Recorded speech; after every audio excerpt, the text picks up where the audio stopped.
Israeli Prime Minister Benjamin Netanyahu, you can see him there on your screen, on Thursday rallying his troops for the looming ground invasion into Gaza. My next guest knows the weight of that office and dealing with the very present threats to the Jewish state. Elhud Olmert served as the 12th Prime Minister of Israel from 2006 to 2009, and prior to that, he also served as the mayor of Jerusalem for a decade. Prime Minister Olmert joins me now. Mr. Prime Minister, thank you very much for making time for us. Know that our thoughts continue to be with all the citizens of Israel.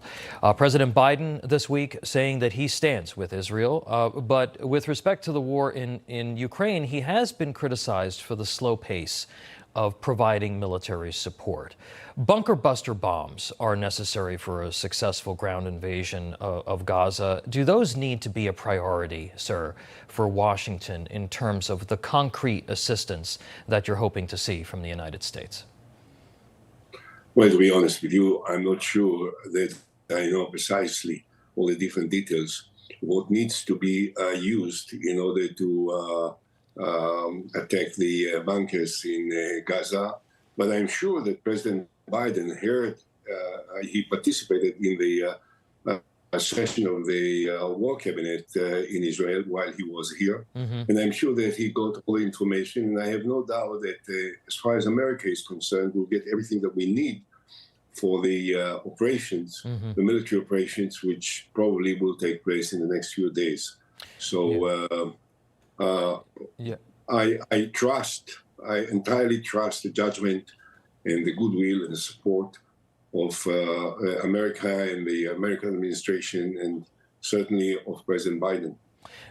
You know the IDF capabilities, sir. There's some of the best fighting forces in the world, but there have been some concerns by strategists about whether a ground invasion in the south into Gaza could leave Israel open to a northern incursion by Hezbollah. We just had a report that there have been some Israeli officials that have suggested that Hezbollah has indeed, in some fashion, entered this fight in the north. Is that a concern for you, sir? The widening of this war? Potentially, yes, of course. They are already now involved in all kinds of skirmishes in the north, trying to split the attention of the Israeli military from the south to the north to somehow weaken the focus of Israel.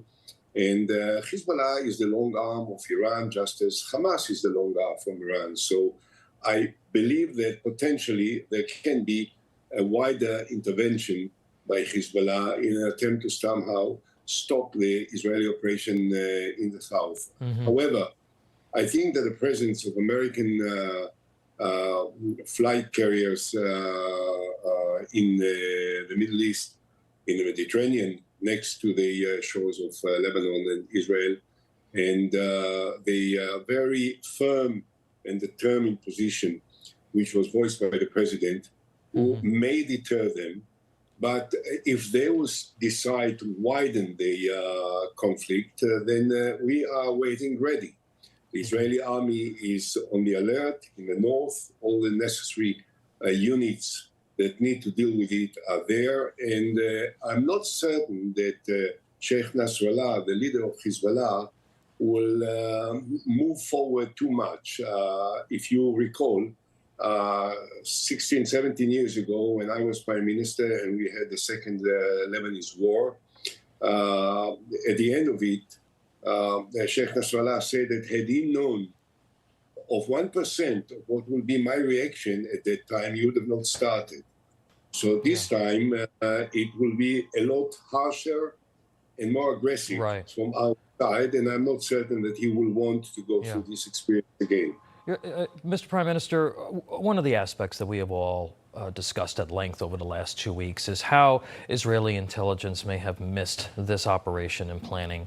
Do you believe that Israel has been too conciliatory toward Hamas and the Palestinians over the last number of years, or with having three governments over the last 3 years, maybe more focused on some of the domestic political battles, and that may have contributed to this misstep on the part of the intelligence?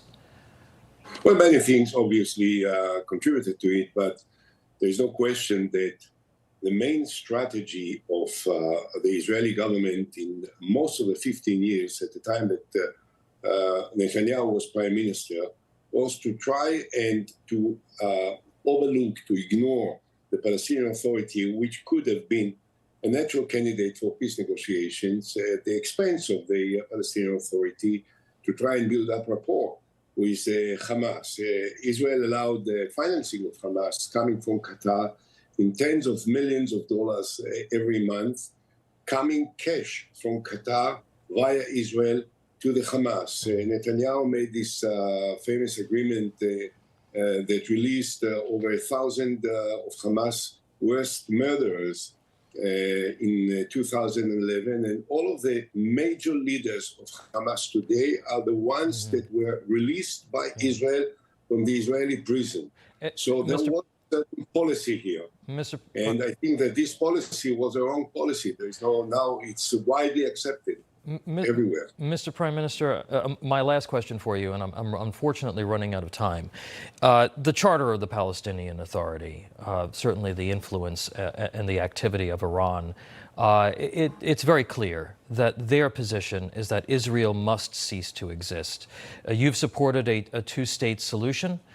And you've talked even recently, as this week, about peace. Do you believe that in that type of a scenario, that peace is even really achievable, or a two-state solution is even really achievable at this point?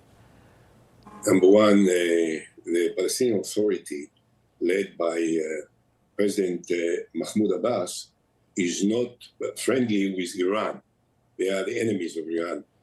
As long as Hamas will be in control of Gaza, and as long as Hamas will continue to be the most aggressive element within the Palestinian community, it will be very hard to move forward with the Palestinian Authority towards some kind of a peaceful process. So I think that the first priority now, unfortunately, inevitably, as a result, certainly as a result of what happened in the last couple of weeks, is to get rid of Hamas, to defeat Hamas, to eradicate Hamas, and to get rid of all its leaders.